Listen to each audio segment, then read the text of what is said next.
నీ హయాం అంతా ఇదే రేట్లతోనే జరిగాయి, కొనుగోలు చేశారు.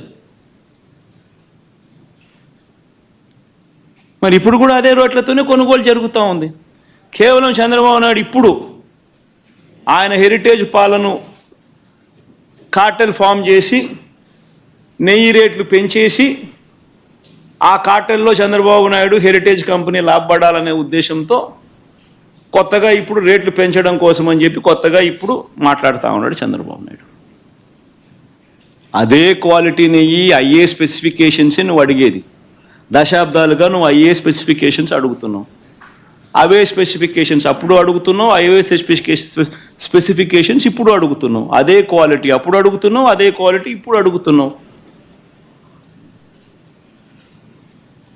తిరుపతి లడ్డు అన్న విశిష్టత మనం చాలా గొప్పగా చెప్పుకుంటాం. తిరుపతి లడ్డు టేస్ట్ చాలా బాగుంటుంది అని, గొప్ప టేస్ట్ అని. మరి అదే క్వాలిటీ టేస్ట్, అదే నెయ్యి, అదే క్వాలిటీ, అదే టేస్ట్. అప్పుడైనా అంతే, ఇప్పుడైనా అంతే, ఎప్పుడైనా అంతే. మరి ఈ మాదిరిగా అబద్ధాలు ఆడటం ఎంత మటుకు ధర్మం?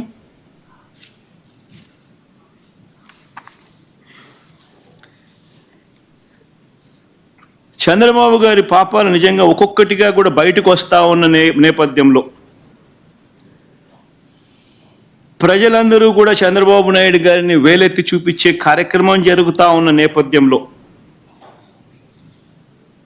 చంద్రబాబు నాయుడు గారు ఈ మధ్యకాలంలోనే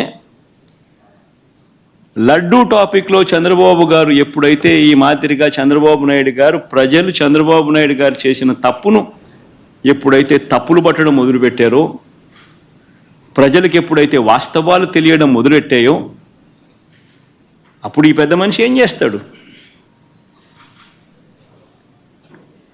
టాపిక్ డైవర్ట్ చేయడం చేస్తూ ఏమంటాడు? టాపిక్ డైవర్ట్ చేయడం కోసం ఏమంటాడు? డిక్లరేషన్ సర్టిఫికేట్ అంటే ఇప్పుడు నిజంగా ఆశ్చర్యం కాదా? జగన్ ఏమన్నా కొత్తనా?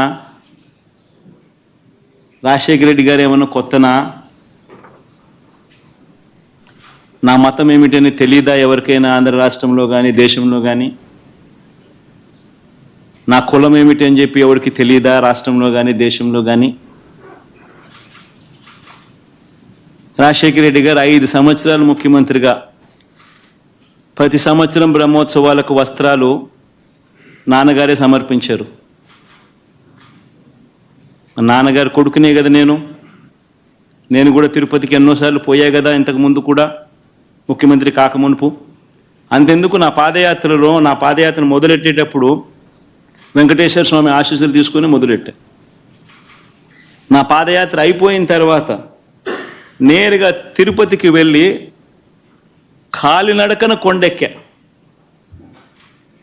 తిరుపతికి వెళ్ళి కాలినడకన కొండెక్కి వెంకటేశ్వర స్వామి దర్శనం చేసుకొని తర్వాతనే ఇంటికి పోయా. నా పాదయాత్ర అయిపోయిన తర్వాత, నా 3648 కిలోమీటర్లు నా పాదయాత్ర అయిపోయిన తర్వాత. ఇవన్నీ తెలియవా రాష్ట్ర ప్రజలకు? మన అప్పుడు చంద్రబాబు నాయుడు గారు ప్రభుత్వమే కదా అప్పుడు ఉండింది. అప్పుడు నేను ప్రతిపక్ష నాయకుడినే కదా అప్పుడు. మన ఆయన కళ్ళ ముందరనే కదా వెళ్ళింది, తిరుపతి కొండెక్కింది 2 సార్లు. మళ్ళీ దాని తర్వాత నేను ముఖ్యమంత్రి అయినా.